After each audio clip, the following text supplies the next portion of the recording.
তওবার গুরুত্ব এবং তওবার সঠিক নিয়মটা একটু জানতে চাই। রমাদান মোবারকে একটি গুরুত্বপূর্ণ বিষয় হলো তওবা এবং ইস্তেগফার করা। তওবা কি? তওবা হলো আন-নাদামা, অনুতপ্ত হওয়া।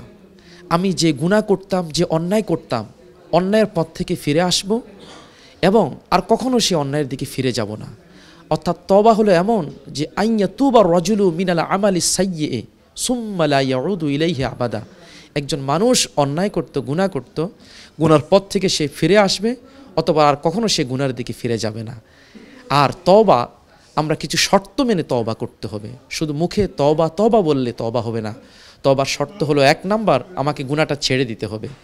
2 নাম্বার হলো, যে গুনাহ আমি করেছি গুনার জন্য নিজে অনুতপ্ত হতে হবে।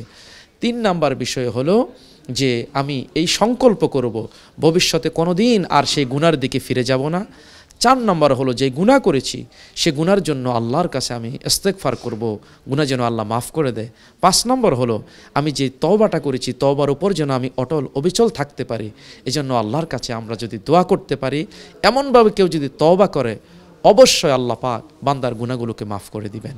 আল্লাহ রব্বুল আলামিন বলেছেন যে, হে ঈমানদারগণ, তুবু ইলাল্লাহি জামিয়ান আইয়ুহাল মুমিনুনা লাআল্লাকুম তুফলিহুন। হে ঈমানদারগণ, তোমরা সকলে আল্লাহর কাছে তওবা করো, অবশ্যই অবশ্যই তোমরা সফল কাম হবে। যারা তওবা করে, আল্লাহ রাসূল বলেছেন, আত্তাইবু মিনাজ যামবি কামাল্লা যামবা লাহু।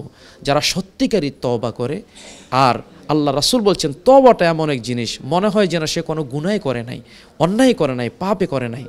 আর যে তওবা করে সে আল্লাহর বন্ধু হয়ে যায়। আল্লাহ রাসূল বলেছেন, আত্তাইবু হাবিবুল্লাহ। যারা তওবা করে তারা আল্লাহর বন্ধু হয়ে যায়। আর আল্লাহর হাবিব সাল্লাল্লাহু আলাইহি ওয়াসাল্লাম পবিত্র কোরআনুল কারীমের আয়াত তিনি তেলাওয়াত করে আমাদেরকে শুনিয়ে দিয়েছেন। তোমরা শুনে রাখো, জেনে রাখো, ইন্নাল্লাহা ইউহিব্বুত তাওয়াবিন ওয়া ইউহিব্বুল মুতাতাহহিরিন। 2 শ্রেণীর মানুষদেরকে আল্লাহ ভালোবাসেন। এক শ্রেণীর মানুষ যারা আল্লাহর কাছে তওবা করে, এবং আরেক শ্রেণীর মানুষ যারা সব সময় পুত ও পবিত্র থাকে। এই 2 শ্রেণীর মানুষকে আল্লাহ সবচেয়ে বেশি ভালোবাসেন, পছন্দ করেন। আসুন, রমাদানুল মোবারক এমন একটি মাস, যে মাসে আল্লাহ সবসময় বান্দাদেরকে মাফ করছেন, ক্ষমা করছেন। আমরাও সেই ক্ষমা পাওয়ার আশায় অবশ্যই আল্লাহর কাছে আমরা খালিস দিল নিয়ে তওবা করব, তাহলে অবশ্যই আল্লাহ আমাদেরকে মাফ করে দিবেন।